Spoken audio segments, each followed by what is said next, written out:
रामायण में भगवान श्री राम के वनवास का वर्णन मिलता है। भगवान श्री राम माता सीता और लक्ष्मण के साथ 14 वर्षों तक वनवास में रहे।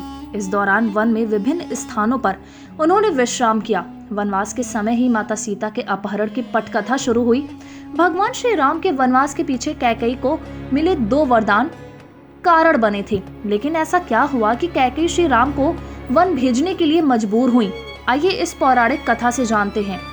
रामायण के अनुसार राजा दशरथ ने श्री राम को राजपाट सौंपने का मन बनाया था। इस बात से कैकेयी को कोई फर्क नहीं पड़ा था, परंतु मंथरा ने कैकेयी के कान भरने शुरू कर दिए। मंथरा ने कैकेयी को कहा कि राम के राज्याभिषेक की तैयारी चल रही है। अगर राम को राज मिल गया तो कौशल्या पटरानी बन जाएंगी और फिर राम भरत को जेल में डाल देंगे।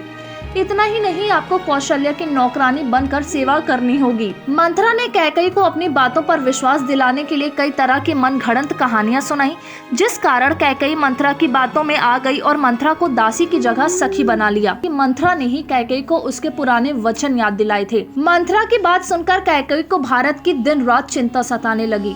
इसके बाद जब कैकेयी ने मंथरा से ही इसका समाधान पूछा, तब मंथरा ने कैकेयी को याद दिलाया कि एक बार राजा दशरथ ने उनको वरदान मांगने को कहा था और अब यह सही समय है। मंथरा ने कैकेयी को कहा कि महाराज से एक वरदान में भरत को अयोध्या का राजा और दूसरे वरदान में राम को वनवास मांग लो। इसके बाद कैकेयी महाराज दशरथ के पास वरदान मांगने पहुंच गई और वरदान में श्री राम के लिए वन मांग लिया। इस कारण न चाहते हुए भी राजा दशरथ को राम को वन भेजना पड़ा।